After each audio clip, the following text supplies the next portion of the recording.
प्यारे अधिवक्ता साथियों, सभी को हमारा प्यार भरा नमस्कार। आप सभी साथियों को तो पता चल ही गया होगा, आज सुबह, खैर इस समय रात्रि के 1 बजने वाले हैं, 10 मिनट बाद पौने 1 हो रहे हैं और आज है 23 दिसंबर।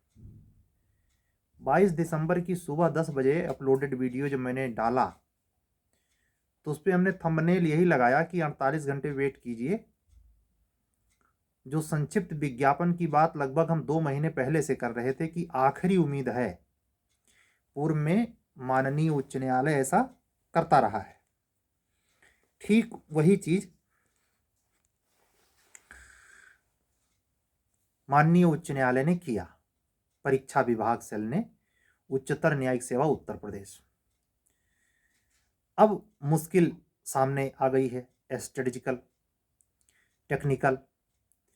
कुछ अधिवक्ता साथी और बंधुओं और बहनों को ये प्रॉब्लम आई है, 2023 के नाम से इस नोटिफिकेशन में सूक्ष्मता से आप देखेंगे तो जो 83 सीटों का विज्ञापन है, जिसमें 35 सीट जनरल के लिए है और 17 सीट जो है वो SC कैटेगरी के लिए है, रिजर्व।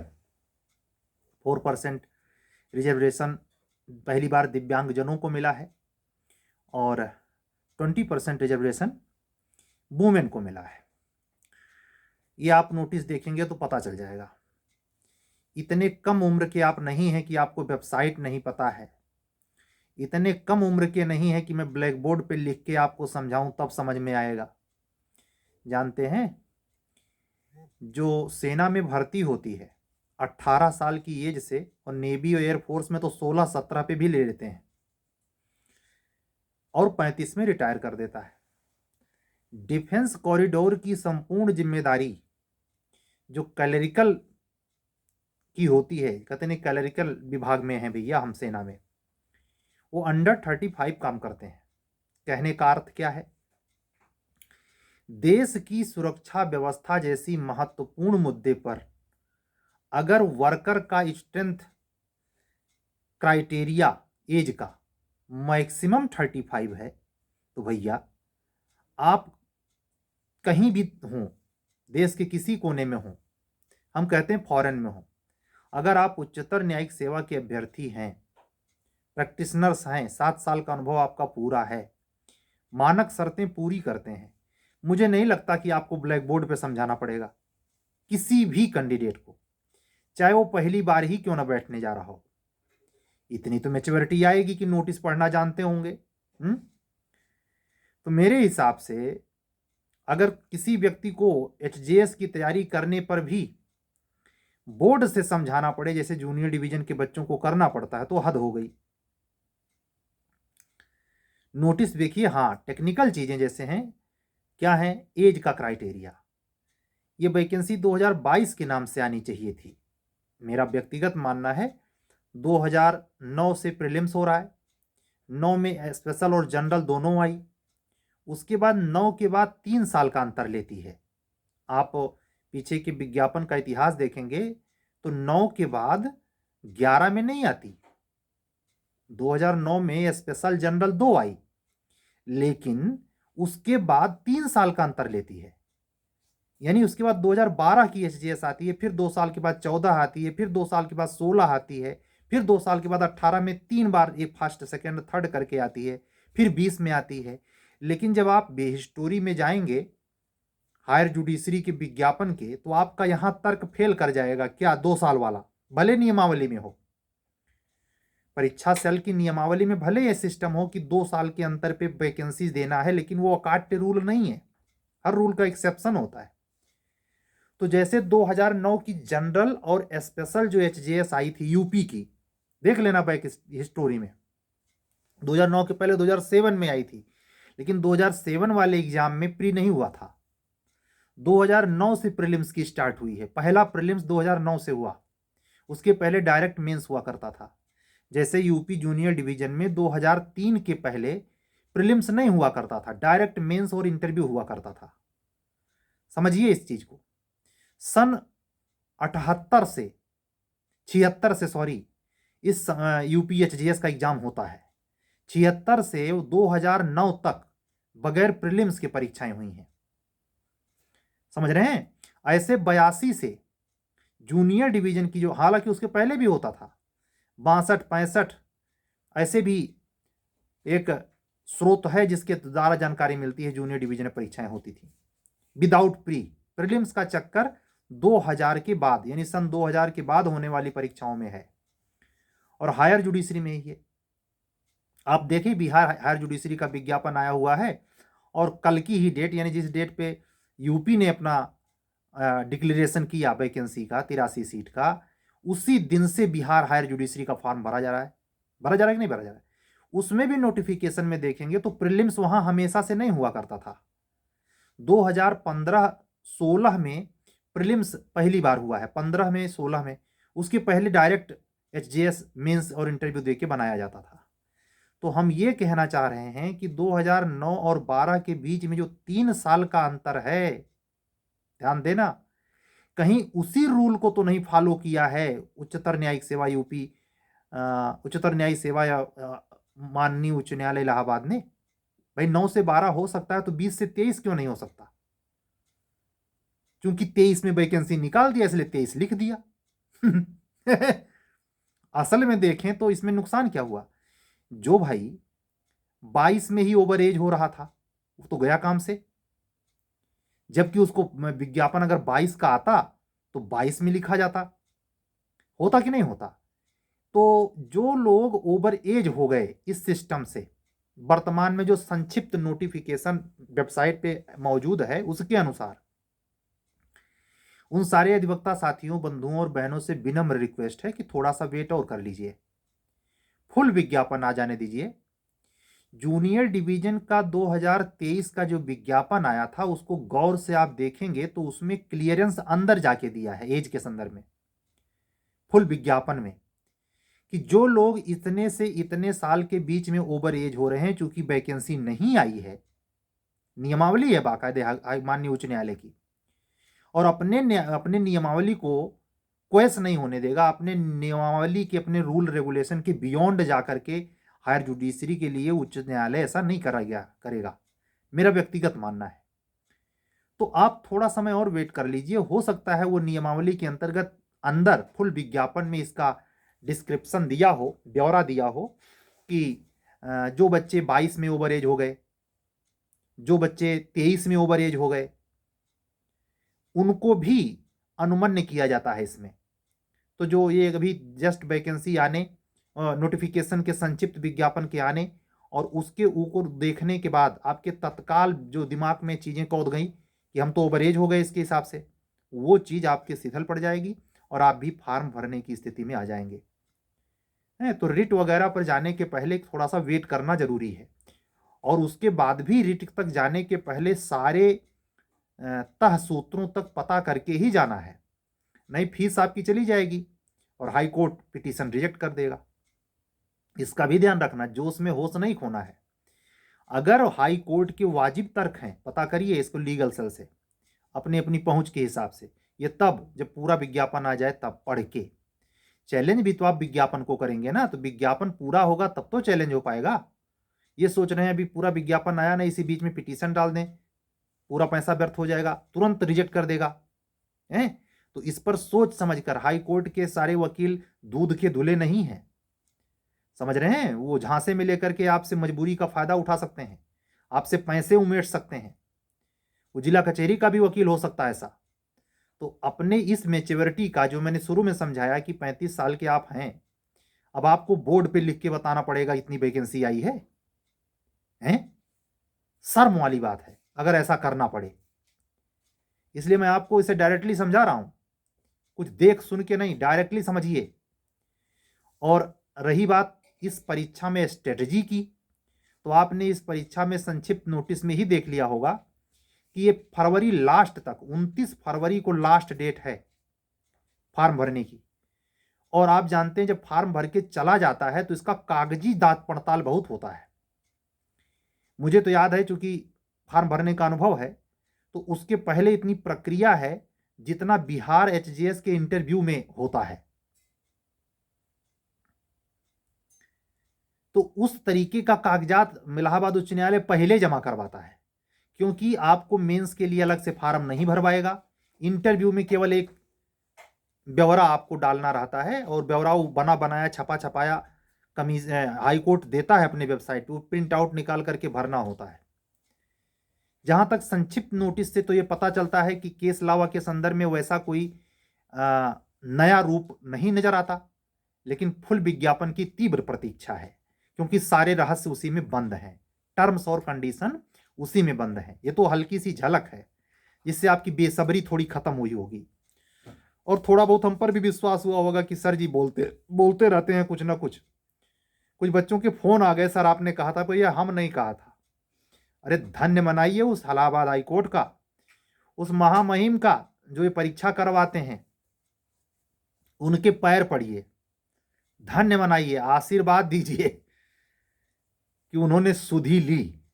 1 साल से तुम लोग इंतजार कर ही रहे हैं। न्याय के मंदिर में प्रवेश पाने के लिए हम क्या रोज समझाते हैं, बहुत मॉरल वैल्यू हाई रखिए। हाई कोर्ट की मॉनिटरिंग साधारण मॉनिटरिंग नहीं है, वो भी इलाहाबाद उच्च न्यायालय, एशिया का नंबर 1 का उच्च न्यायालय है। हमारा तो आना जाना है, हम तो रेगुलरली जानते हैं। न्यायमूर्ति गण, किसी भी हाई कोर्ट का न्यायमूर्ति होना अपने आप में बहुत बड़ी बात है, लेकिन इलाहाबाद उच्च न्यायालय का गौरव की बात है। सुप्रीम कोर्ट के बाद हाई कोर्ट की विशेष अदालत का जो जिम्मा, जो एक गौरव की अनुभूति दिलाता है, इलाहाबाद उच्च न्यायालय। लखनऊ की खंडपीठ में उतना मैं विभेद नहीं करता, लेकिन वो रुतबा, वो मनोभाव क्रिएट नहीं करता जो इलाहाबाद उच्च न्यायालय करता है, और वही इसका नियामक बॉडी है परीक्षा कराने का। वो कुछ भी करें, कैसी भी परीक्षा लें, कितने लोगों को सेलेक्ट करें, उसका संपूर्ण जिम्मा उन्हीं लोगों के हाथ में है। उस पर कोई टीका टिप्पणी करने का अधिकार ना तो मेरा है, ना किसी को करना चाहिए। ठीक है, तो आप अब तैयारी के लिए स्ट्रेटजी क्या बनाए हैं, उन बच्चों को छोड़कर जो अभी भी इस डायलेमा में हैं कि पता नहीं हमको मिलेगी या नहीं, उनको तो थोड़ा इंतजार करना पड़ेगा फुल नोटिफिकेशन का। लेकिन बाकी अब तो आ गई भाई, अब तो आ गई। अगर आप फ्रेश जोन में हैं, आपको एज बाधा नहीं डाल रही है, तो अब तो आ गई। हमसे जुड़े हुए टेस्ट सीरीज से जो मेंस और प्री में जो हम थोड़ी बहुत कोशिश किए हैं, जैसे खुद पढ़ते हैं वैसे आपको पढ़ाने की कोशिश करते हैं, तो उस हाई कोर्ट के टाइम के बाद ये जो चीजें करने का जो टाइम मिलता है, ये आसान नहीं है। फिर भी मैं स्ट्रेटजी के मुद्दे पर पब्लिक वीडियो में ये कहूंगा कि अपने समय को बांधिए। हर व्यक्ति का शेड्यूल एक जैसा नहीं हो सकता, पहली कड़ारी शर्त समझना। हर व्यक्ति का शेड्यूल हम जैसे बता दें कि ऐसे ऐसे पढ़िए, सब पे लागू नहीं होता, इसीलिए सब शेड्यूल का अनुपालन नहीं कर पाते। कुछ अधिवक्ता बंधु होंगे जो दिन में बहुत चौकन्ने, सतर्क, हल्के फुल्के महसूस करते होंगे। मेरी खुद की आदत रात्रि चर वाली है, 1 बज रहा है आपके साथ कनेक्ट हूं। और कुछ व्यक्ति रात्रि में मुफीद महसूस करते हैं, तो उस अकॉर्डिंग शेड्यूल बनाइए। ध्यान रखिए, पिछले का आंकड़ा दे देता हूं, 98 सीट थी, और 98 सीट के अकॉर्डिंग प्री का रिजल्ट आया था। यहां मजहर सुल्तान वाला केस फॉलो नहीं होता, सीट का 20 गुना फॉलो होता है। सीट जितनी आई है उसका 20 गुना मेंस लिखेंगे, मतलब 83 आई है तो 83 में 20 का गुणा कीजिए, 20 तिया 60, 16 लगा हासिल, 20 अट्ठे 160, और 16 उसमें जोड़ दीजिए। इतने लड़के मेंस लिखेंगे, और खास करके उस कैटेगरी में भी क्वालिफाई करवाए जाएंगे जिस कैटेगरी में जितनी जरूरत है। तो इसको ध्यान में रखते हुए हम आपका ध्यान थोड़ा कट ऑफ पे भी दिलाएंगे। भले 98-97 सीट थी, लेकिन मेरिट गई थी 67 जनरल की, 65 ओबीसी की। समझ रहे हैं? तो आप अपनी तैयारी को 70% के जोन में रखिए, यानी 100 में 70 नंबर लाने हैं। ये तब जब नोटिफिकेशन, फुल नोटिफिकेशन में कहीं ऐसा ना हो माइनस मार्किंग अप्लाई कर दिया हो तब मेरिट डाउन हो जाएगी। जैसे माइनस मार्किंग लागू हुआ तैसे मेरिट डाउन। और अगर कुछ नए सिलेबस जुड़ गए होंगे, जैसे जूनियर डिवीजन में जुड़ा है, भाई पूरा पिटारा बंद है। अभी मगन होने की जरूरत नहीं, उछल कूद मचाने की जरूरत नहीं है।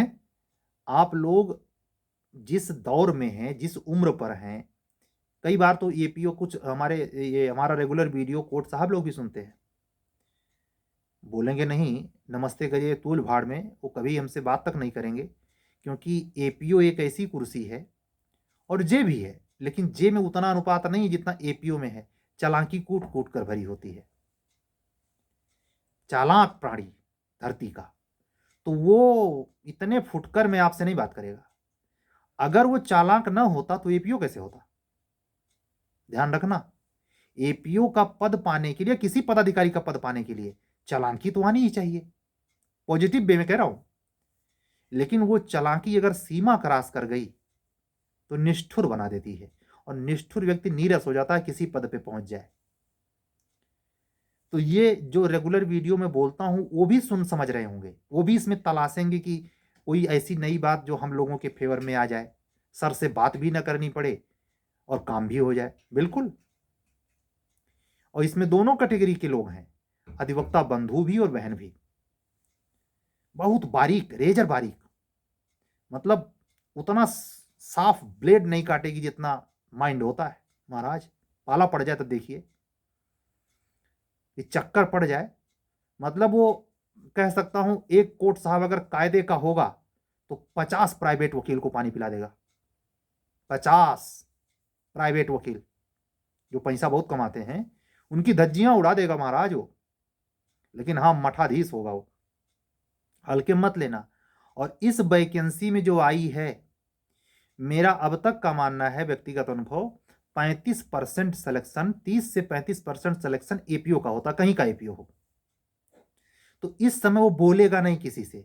मैं कह रहा हूं ना कि वज्र चुप्पा होना चाहिए, जितने बड़ा चुप्पा, उसका नंबर जब हायर जुडिशरी का फाइनल रिजल्ट आएगा तो उसी का नाम उसमें पढ़ोगे आप। इसलिए स्ट्रेटजी का हिस्सा ये, कोर्ट साहब के लोगों जैसा चुप्पा बनिए। इसमें जज लोग तो अलाउ होते नहीं, बार कोटे की सीट है। तो मैं एग्जाम्पल एपीओ साहब लोगों का दे रहा हूं, क्योंकि परसेंटेज रेशियो क्लियर है, 35% से ऊपर एपीओ ही बनेंगे। जितने कम बोलेगा उतने खतरनाक समझिए उसे। और अगर ये प्राइवेट वकील में क्वालिटी पाई जाती है, चाहे हाई कोर्ट में प्रैक्टिस करे हमारी तरह, चाहे तहसील में करे, चाहे जिला कचहरी में, जितने कम बोल रहा होगा बताएगा नहीं आपको। और अगर आपसे वो मतलब आपके कोर्ट पॉइंट पर कुछ ऐसी चीजें जो उसका फायदा कर सकती है तो झटक लेगा वो, आपको पता नहीं चलेगा झटक लिया, वो आपको सफलता की लिस्ट में दिखाई देगा। तो ये बात मैं क्यों कह रहा हूं? प्रवचन सुनाने के लिए नहीं, इसको अपने जीवन में अपनाने के लिए कह रहा हूं। आप भी किसी के कोर्ट पर से उड़ा दीजिए, ये क्वालिटी है सफलता की। अपने आगे किसी को कुछ समझिए मत, ये भी क्वालिटी है। ये गुरूर कब आता है? अपने आगे किसी को ना समझना, जब वाकई में बुद्धि आपको होती है, और बुद्धि के लिए पढ़ना पड़ता है। आप जानते हैं जो टाइम लिमिट 2020 में ध्वस्त कर दिया इलाहाबाद उच्च न्यायालय ने, परीक्षा सेल ने, उसको भी ध्यान में रखिए और पुरानी को भी ध्यान में रखिए। दोनों में से बीच का रास्ता चुनिए। स्ट्रेटजी में बनाइए पहला कि प्री फिसलने ना पाए, नहीं तो ये 83 क्या आती रहे ऐसे जाती रहे, नहीं होगा। अच्छे अच्छे धुरंधर इसी प्री में लौटेंगे, इस बार भी लौटेंगे। ये थोड़ा है कि कोर्ट साहब इसका ठप्पा है। अरे भाई, अभी लोग जितना बैठेंगे सबके सब थोड़े भाई 83 सीटीए है, सत्य है कि नहीं है? तो ऐसे सारे एपीओ सिलेक्शन नहीं, जो इतने इन लक्षणों से होंगे और प्लस मेहनत कर रहे होंगे वो निकाल लेंगे। लेकिन ध्यान रखें, 35% के बाद आखिर की बतिया तुम छोड़ दे रहे हैं। आखिर जो 65% सीटियां बची वो कौन होता है? वो प्राइवेट रेगुलर प्रैक्टिशनर्स वकील होता है। उसमें हम सब हैं भाई, हम भी खुद भी एपीओ थोड़े हैं, हाई कोर्ट में साधारण से अधिवक्ता हैं। वो आपका सम्मान करने का विषय है। कुछ लोग तो हमारा चेहरा देखते ही भाग खड़े होते होंगे, किया गया फिर ये। कुछ सम्मान से भर जाते हैं, कुछ को अच्छा लगता है? तो जिसको जैसा लगे लगे, इससे फर्क नहीं। हम आपसे ये बातें इसलिए शेयर कर रहे हैं कि आप अगर स्टडी के जोन में हैं, और इसमें फॉर्म भरने के लिए योग्य हैं, चाहे अधिवक्ता बंधु हो या बहन। अपने स्ट्रेटजी को पढ़ाई के गोपनीयता के साथ उसको, कोई महामूढ़ इस समय मुझे पर्सनल मैसेज कर रहा है कि एचजीएस की वैकेंसी आ गई है। खैर चलिए, तो मैं इतना ही कहूंगा कि ये जो स्ट्रेटजी है उसमें आपको ये ध्यान में बैठा लेना है। कोई अधिवक्ता साथी है, कोई अधिवक्ता साथी है, लगता है कोर्ट साहब तो नहीं है, कोई मैसेज किया है कि हार्दिक शुभकामनाएं। अरे भाई ठीक है, कोई होगा। तो आप लोग अपने स्ट्रेटजी में इस बात को, जो भले कड़वी लग रही है, ये अपनाने लायक नहीं होती, लेकिन कभी कभी बुखार ठीक करने जूड़ी ताप पीना पड़ता है। तो आने वाले, कान खोलकर सुनना, खोल लेना कान, या अगर कुछ कान में फंसा हो तो मौका दे रहा हूं, पहले कान साफ कर लीजिए जो बोलने वाला हूं। आने वाले 23 दिसंबर से लेकर 23 दिसंबर ही 2024 तक लाख लगाइए। कहां? सोशल मीडिया पर। मोबाइल रख दीजिए अगर बनना है, नहीं रख पाएंगे, जैसे आपने हमारा ही नोट्स और सीरीज रखा है, तो हमारे काम से काम रखिए ना। रील काहे चला रहे हैं, व्हाट्सएप पे काहे स्टेटस दूसरे का झांक रहे हैं। ये जो कोर्ट साहब की बात कर रहा हूं, ये लोग छुट्टी ले लेंगे। और मजाल है भाई साहब, ये परिवार का छोड़िए, आपसे ये क्या बात करेगा, ये किसी से नहीं बात करता। सीखिए, अगर बनना है तो इन्हीं से सीखिए। हमारा एक ग्रुप है, कम से कम कुछ नहीं तो 30-35 होंगे।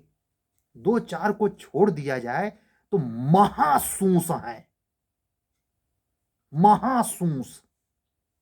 ये महासूस वाली क्वालिटी आप में है? अगर नहीं है तो इंटरव्यू तक पहुंचकर सफलता नहीं मिलेगी। महासूस बनिए, मतलब आपके परिवार वाले जो आपसे टच में है, फ्रेंड, आपकी पत्नी, शक करने लगे कुछ हो गया क्या है आपको, इधर इधर देख रही हूं 15-20 दिन से आप कुछ किसी से बोलते नहीं, कुछ ऐसा व्यवहार। और इसके मूल में क्या है? केवल फोकस स्टडी पे, फालतू से ऊर्जा बचा लेनी है, तब निकलेगा। प्री, अभी मेंस पे बात नहीं करूंगा, मेंस पे बात तो तब होगी पब्लिक मीडिया में जब प्री का रिजल्ट आ जाएगा, और ये बात सिर्फ उतने लोगों के लिए होगी जो प्री निकाल लेंगे। ठीक है, तो ये गिरी जी का अनुभव है। ये जो मैं ऐसे करके आपको बता रहा हूं, देखिए हमारी उंगली, 4 उंगली, अंगूठा तो हमारी तरफ है, ये है 3 और हमारी तरफ है। तो जो हम आपको उपदेशित कर रहे हैं, हम भी, शुक्ला सर का मैसेज आ रहा है कानपुर से, ये 4 उंगलियां हमको कह रही है, बेटा, है गिरी जी, तुम भी कोर्ट साहब लोगों से सीखिए। हम भाई हाथ जोड़ रहे हैं, आप लोगों को हंसी आ जाएगी, हम बहुत कोशिश कर डाले हैं, हम ससुरा चुप्पा हो ही नहीं पाते, हमसे चुप रह ही नहीं जाता। और मैं जानता हूं असफलता का यही कारण है हमारे। क्या करें हम? इतना घाघ हम काश बचपन से पैदा हुए होते। मैं सच बता रहा हूं, मैंने अपने आंखों से ऐसे एसडीएम बनते देखे जिसका रहस्य उसके मां बाप न जाने, वो उतने ऊंचा अधिकारी।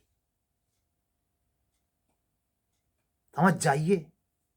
ये कहते ने कि का हो तोरे कुंडलिया में राजयोग है, तो राजयोग का मतलब कितना छिपाई लेत है, कितना पचाई लेत है। जितने छिपाई ले, जितने पचाई ले, उतने सबसे बड़का अधिकारी। और अगर कुल जान ही जात बा तो ओकर कोनो राजयोग ना है। हो सकता है वो नेता वोता बन जाए, क्योंकि उसकी जिंदगी का पन्ना सब पब्लिकली होता है, लेकिन यहां तो उसकी गुंजाइश नहीं लगेगी।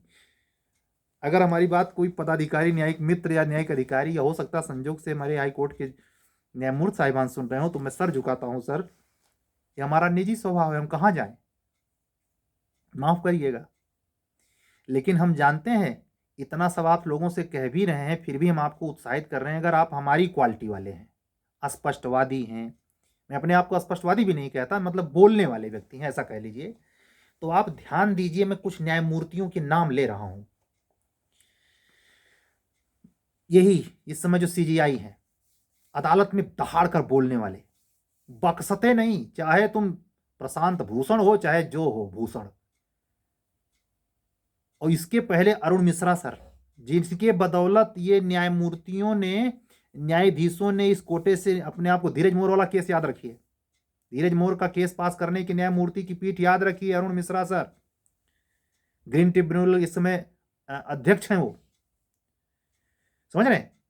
और पुराने में जो बोल बोल के मार्कंडे काटजू सर, आप देखिए उनका निजी व्हाट्सएप चैनल है, बोलते रहते हैं, का वो न्यायमूर्ति नहीं है भाई। एक प्रधानमंत्री मनमोहन सिंह थे, उनसे शब्दवय नहीं निकलत रहा। एक ही मोदी जी हैं, देखो। तो इसका मतलब ये नहीं होता कि आप अपने स्वभाव के विपरीत चले जाएं, लेकिन ध्यान रखें, हमने जो बोला मजाक नहीं किया, टोंट नहीं मारा, ये प्रकट सत्य है। ना यकीन आए, भगवान कृपा से अगर डिपार्टमेंट में आ जाएंगे तो आपको ऐसे ही चुप्पों से पाला पड़ेगा। ऐसे ऐसे आप आज सोसाइटी में, मैं कह रहा हूं, ऐसे सुबह सोसाइटी में आ जाएगा वो अधिकारी, तो महाराज कह रहा हूं, आग लगी हो बगल में, सब लोग उठ के भाग रहे हो तो उठेगा, मतलब तब भी चुप रहेगा, तब भी इंच सेंटीमीटर से नाप करके होंठ खोलेगा वो। ये मैं क्यों बलपूर्वक रोज कहता हूं, चुप रहना सीखिए, पहली शर्त है ये, तब अधिकारी का राज हो। क्यों क्यों ऐसा है, जब आप बोलोगे, बहुत बोलोगे, तो आपके पास रहस्य रहेगा ही नहीं। जानते हैं ना बोलने का फायदा, ना बोलने से मूर्खों बुद्धिमान की श्रेणी में आ जाता है। तो ये कई जगह फायदा देता है, हालांकि वहां बहुत भयंकर नुकसान करता है ये, व्यक्तित्व निर्माण से लेकर चरित्र निर्माण तक। जहां बोलने की जरूरत है, कहते नहीं, मौन कपट के बराबर हो जाता है। ठीक है, इंडियन कॉन्ट्रैक्ट का सेक्शन 17 का इलस्ट्रेशन, घोड़े वाला दृष्टांत। ठीक, तो आज की बात यहां पूरी। जानबूझकर जोर डाला है, क्योंकि हम यूपी एचजीएस को टारगेट और बिहार एचजीएस को टारगेट करके आज बात बोले हैं। हाँ, लास्ट के 2-3 मिनट में ये क्लियर कर दूं, बच्चे बार बार पूछ रहे हैं कि जे कब आएगी सर। अरे भाई, दोनों आएगी, अब तो मान लो। और एक बात और, जो बच्चे ये संशय में है कि कानूनवा बदल रहा है, फिर न, अरे कितनी बार समझाएं भाई, 2024 का कोई कानून पुराने अनुसार ही होगा, नए के अनुसार नहीं, संभव ही नहीं है। ये भी मान लीजिए, मार्च 2024 तक भी आपका विज्ञापन आता है तो पुराने सिलेबस पर ही होगा। आप 226 में चैलेंज कर देंगे, जब हमने पढ़ा ही नहीं तो कैसे परीक्षा दें सर। आप मूड हो, इतना तर्क नहीं लगा सकते यार। अभी भी आप ये सोच रहे हो कि बाकी सब उल्लू हैं, हम खुद बुद्धिमान हैं। इस पर काम कीजिए। ये नहीं, ये मान के चलिए कि पुराने सिलेबस पर एग्जाम होगा, संदेह में मत रहिए। नए साल लगने दीजिए। अब तो ये क्लियर हो गया, चूंकि एचजीएस आ गई, अब 2 वानी शेष रही, एपीओ और जे। तो मेरा प्रिडिक्शन ये कहता है, गणतंत्र दिवस के आसपास जे, यूपी पीसीएस 2024 के विज्ञापन के तुरंत बाद, या ऐसा भी हो सकता है विज्ञापन ना आए, आपको तिथि पहले पता चल जाए, कैलेंडर में दे देगा कमीशन, मूड है उसका कि प्री कब करवाऊंगा, जे का जूनियर डिवीजन, उसके बाद एपीओ भी। ये दोनों वैकेंसी कटेगी नहीं, इलेक्शन के पहले पक्का आनी है। बार बार पूछा मत कीजिए आप लोग, तनाव मत लीजिए। आज की बात पूरी हुई, लगभग आधा घंटे हो गया है। इसमें कोई भी अधिकारी मित्र हो या ना अधिकारी मित्र हो, जिस पद पे हो, वो सेंस को समझे, हम किस सेंस में बात कर रहे हैं। ये आवश्यकता है अगर आपको एडीजे बनना है। कभी कभी क्या होता है, भले उसका पूरा चरित्र खराब हो, पूरा उसकी क्वालिटी खराब हो, लेकिन कोई एक पॉइंट उसका ऐसा है जो आपके लिए रामबाण हो सकता है, उसको अपनाने में बुराई नहीं है। चुप रहने के लिए किसी से सीखिए, समय बचाइए, यूटिलाइज कीजिए, टाइम शेड्यूल बनाइए अपने स्वभाव के मुताबिक, और ध्यान रखिए प्री फिसलने ना पाए, नहीं तो सारी तैयारी धरी की धरी रह जाएगी। ठीक है, 35% एपीओ होंगे और 65% बार कोटे का प्रैक्टिशनर्स वकील होगा। आज की बात पूरी, 30 मिनट पूरा चलने दीजिए।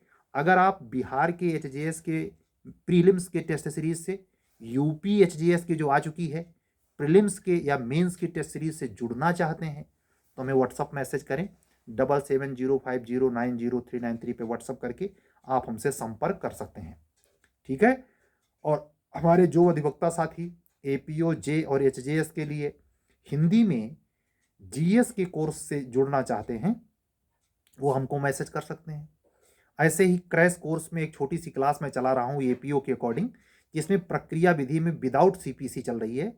आने वाले समय में जब एचजेएस का मेंस का समय आएगा और उसी समय लगभग मुझे लगता है यूपी जे के मेंस का समय होगा, तो हम सीपीसी पे भी कम से कम 20 क्लास तो ऐसा देंगे ही जो जानदार हो और वही 20 क्लास बिना पार कर दे सीपीसी पर। तो वो प्रक्रिया विधि का हिस्सा होगा, उसकी फी अलग है, उसके मानक अलग हैं। जब आप इसी व्हाट्सएप पर बात करेंगे तो आप हमसे बात करके वो चीज़ें जुड़ के लाभ प्राप्त कर सकते हैं। सभी अधिवक्ता साथियों का जो हमसे सीरीज से, क्रैश कोर्स से, जीएस की क्लास से जुड़े हैं उनका आभार प्रकट करते हुए, माननीय उच्च न्यायालय के आगे अपना सर झुकाते हुए कि महामहिम महोदय, हमारे कर्णधार, आपने हमारी सुनी, वैकेंसी निकाली, आपका बहुत बहुत शुक्रिया, बहुत बहुत आभार। सही सलामत से ये परीक्षा संपन्न हो जाए, हमको भी हमारा अपना कैरियर मिल जाए, इस आकांक्षा के साथ आज का वीडियो बंद करता हूं। और सभी अधिवक्ता साथियों के प्रोत्साहन के लिए, नैतिक रूप से उच्च बनने के लिए, सफलता में भ्रष्टाचार रहित व्यवहार के लिए प्रेरित करते हुए आज का वीडियो बंद करता हूं। कल फिर मिलूंगा, तब तक के लिए विदा दीजिए। सत्यमेव जयते। शुभ रात्रि।